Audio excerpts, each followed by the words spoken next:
Hello YouTube, how are you? I have decided to do something different than the standard retail sales speech, and tonight I will sell you the truth about men that are abused by their female partners. And I will also ask for your help to support these men. Since this is essentially a sales speech, I will start by describing the persuasive process used in sales.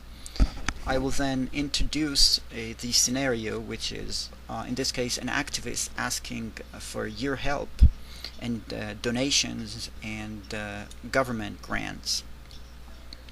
I will enact the sales process with a volunteer.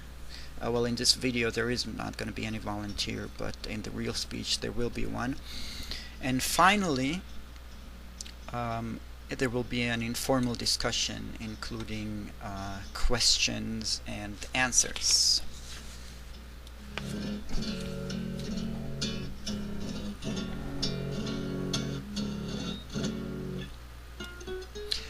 Now, about the persuasive process used in sales. The first step is building rapport with the buyer. The has to be a friendship report. The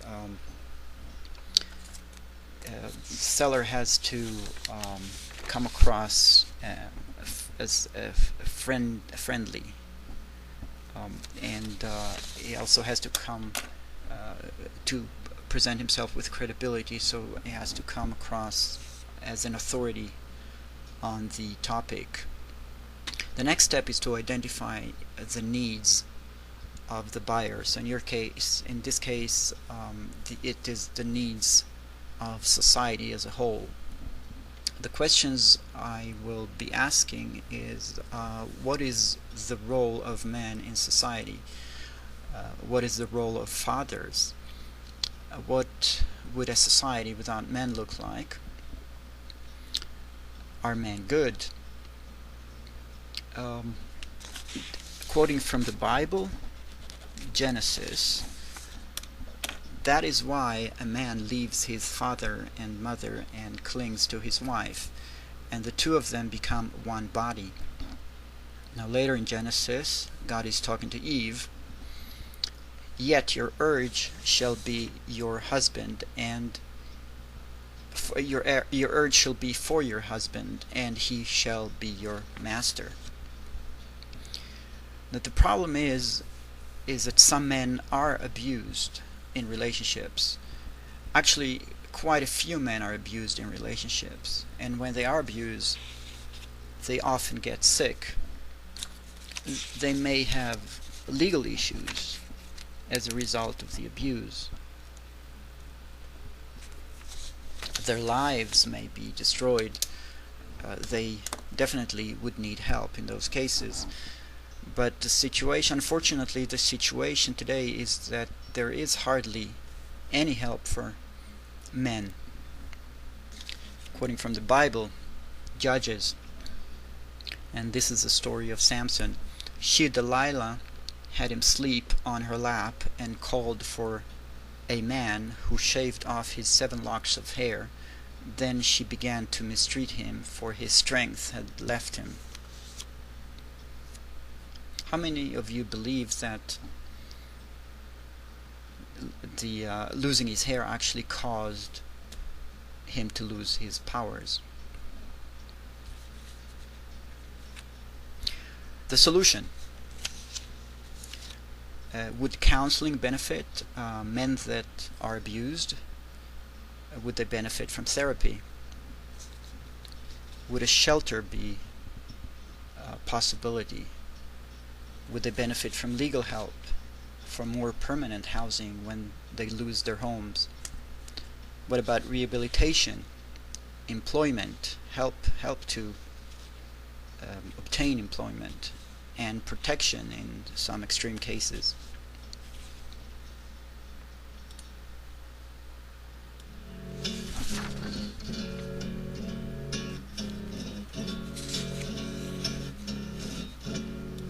Well, now to this scenario.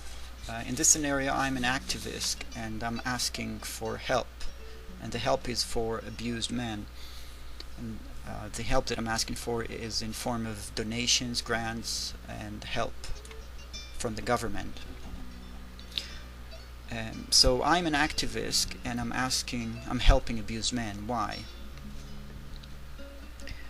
Well, we all hear of abused women, of domestic violence, rape, emotional abuse, and so on. But are men being abused by their female partners too? Well, the answer is yes. Quite a few of them are, actually. And the abuse ranges from dating abuse for a free meal or drinks, to using weapons or vehicles to harm and even kill. Have you heard the term toxic woman?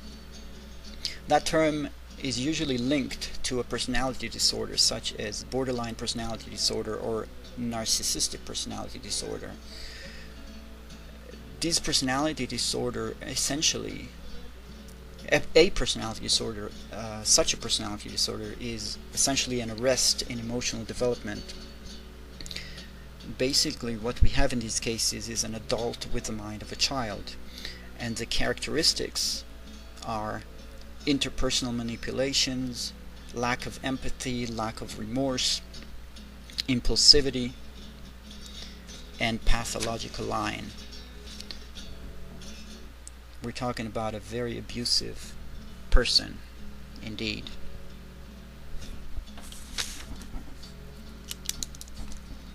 Now, to dating abuse. Dating abuse is when a woman or a girl dates a man without any good intentions for the purpose of obtaining a free meal or a drink. Pregnancy abuse, and that is when a woman lies about using protection and gets pregnant despite of the wish of her male partner, and she does that in order to get child support, either from the man or from from social services. Emotional abuse, I'm not going to describe that here, but when we talk about emotional abuse, women are just as equipped, or maybe even better equipped than men. Threats and manipulations, such as "I'll call the police if," or "I'll just call the police." The silent treatment, for example, and pretending to cry or to shed tears. Another form of abuse often used is parental alienation, and that is when the mother, who has more access to the child, brainwashes the child basically makes the child hate his father. Battery, physical harm using weapon or vehicles. Many women turn to weapons or use vehicles to run over their male partners. And finally, false accusations. Unfortunately, both VAWA, the Violence Against Women Act, which is federal legislation, and domestic violence shelters encourage false accusations of women against men.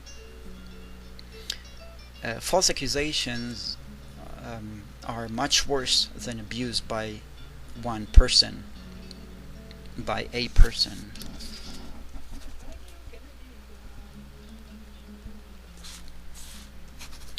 The reason for that is that men that are falsely accused find themselves in a situation where an entire system is against them, and we're talking about, and that includes the police, child services, district attorney, court, judges.